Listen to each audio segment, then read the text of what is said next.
Good morning students, we are once again back in a lecture video for class 10th for English. I am Mahendra Kumar, faculty of Mount Literacy School for Accounts and English PGT. Children, in this video lecture, we will be continuing with the same story, Madam Rides the Bus. This is chapter 9 of your book, First Flight. So, we'll see further what happens to Wali now when she's traveling in a bus. Her first journey, what careful, painstaking, elaborate plans she had to make for it. She had thriftily saved whatever stray coins came her way, resisting every temptation to buy peppermints, toys, balloons and the like, and finally she had saved a total of 60 paisa. So here in this story, in this paragraph, we see children that she sacrificed the things whatever she liked just to fulfill her wish to travel in a bus and to visit the town and to watch the beautiful sceneries through it. How difficult it had been, particularly that day at the village fair, but she had resolutely stifled a strong desire to ride the merry-go-round, even though she had the money. After she had enough money saved, her next problem was how to slip out of the house without her mother's knowledge. But she managed this without too much difficulty. Every day after lunch, her mother would nap from about 1 to 4 or so. Wali always used these hours for her excursions as she stood looking from the doorway of her house, or sometimes even ventured out into the village. Today, these same hours could be used for her first excursion outside the village. So whenever her mother used to sleep from 1 to 4 o'clock in the afternoon, she used to visit the village. So now she thought of using that time when her mother is sleeping to visit outside the village in a bus. The bus rolled on now cutting across. The bus rolled on now cutting across a bare landscape, now rushing through a tiny hamlet. Hamlet is a small village, or past an odd wayside shop. Sometimes the bus seemed on point of gobbling up another vehicle that was coming towards them, or a pedestrian crossing the road. But lo, somehow it passed on smoothly, leaving all obstacles safely behind. Trees came running towards them, but then stopped as the bus reached them, and simply stood there, helpless for a moment by the side of the road before rushing away in the other direction. Suddenly, Wali clapped her hand with glee, and she was very, very happy. A young cow, tail high in the air, was running very fast right in the middle of the road, right in front of the bus. The bus slowed to crawl, and the driver sounded the horn loudly again and again. But the more he honked, the more frightened the animal became, and the faster it galloped, always right in front of the bus. So here you can see in the picture, children, the cow running in front of the bus. The cow was scared by the bus, and it was running tail up high in the air. And Wali, after watching this sight, she got very, very excited, very, very happy. She enjoyed it. However, this was very funny to Wali. She laughed and laughed until there were tears in her eyes. "Hey lady, haven't you laughed enough?" called the conductor. "Better save some for tomorrow." At last the cow moved off the road, and soon the bus came to a railroad crossing. A speck of a train could be seen in the distance, growing bigger and bigger as it drew near. Then it rushed past the crossing gate with a tremendous roar and rattle, shaking the bus. Then the bus went on and passed the train station. From there it traversed a busy, well-laid out shopping street, and turning entered a wider thoroughfare. Such big, bright-looking shops, what glittering displays of clothes, other merchandise, such big crowds. Struck dumb with wonder, Wali gaped at everything. Then the bus stopped and everyone got off except Wali.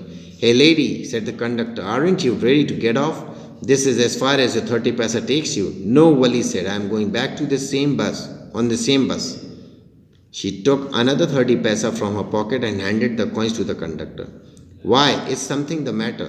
"No, nothing's the matter. I just felt like having a bus ride, that's all." "Don't you want to have a look at the sights now that you are here?" The bus conductor told her. "कि अब तुम आई हो तो देख ही लो कुछ ना कुछ."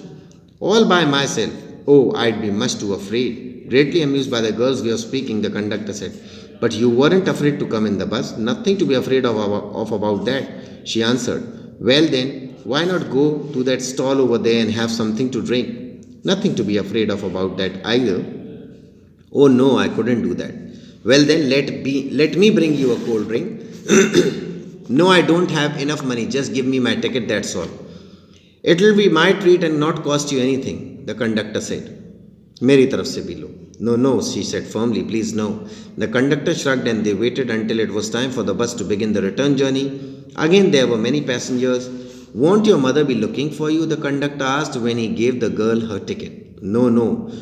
No one will be looking for me, she said. The bus started and again there were the same wonderful sights. Wally wasn't bored in the slightest and greeted everything with the same excitement as she felt the first time. But suddenly she saw a young cow lying dead by the roadside. Now this was the turning point in the story, just where it had been struck by some fast-moving vehicle. Before when she came up till now, she was very excited and very happy. But as she saw the young cow lying dead by the roadside, she became very sad. Isn't that same cow that ran in front of a bus on a trip to town? She asked the conductor.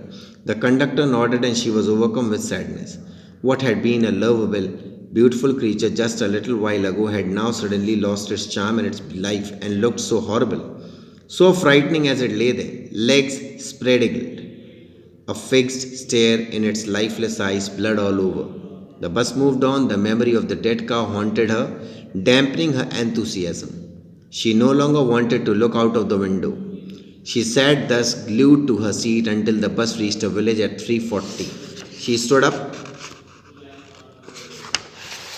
stretched herself.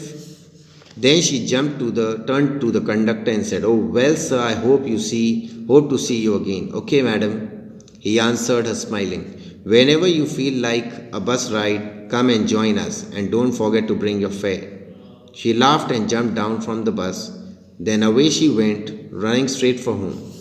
When she entered her house, she found her mother awake and talking to one of Wally's aunts, and the one from the south street. This aunt was a real chatterbox, never closing her mouth once she started talking. "And where have you been?"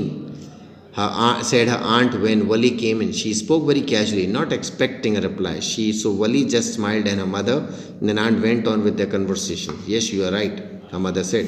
"So many things in the midst and in the world outside. How can we possibly know about everything? And even when we know about something, we often can't understand it completely. Can we?" कई चीज़ें हमारे सामने हो जाती हैं तो कई हमें समझ में नहीं आती और हर चीज़ हम पता भी नहीं कर पाते. So Wally was moving from there. She said, "Oh yes," breathed Wally. "What?" asked the mother. "What's that you say?" "Oh," said Wally, "I was just agreeing with what you said about things happening without our knowledge." "Just a chit of a girl?" तो उनकी aunty ने बोला, "देखो तो छोटी सी बच्ची है." "Just a chit of a girl she is," said her aunt. "And yet look how she pokes her nose into a conversation, just as though she were a grown lady." Wally smiled to herself. She didn't want them to understand her smile, but then there wasn't much chance of that, was there? So, this is the end of the story. So, whatever she thought, she fulfilled her dream of visiting the town and going for a bus ride. She enjoyed the visit and she was very happy about it. I think you must have understood the chapter, children. Thank you very much.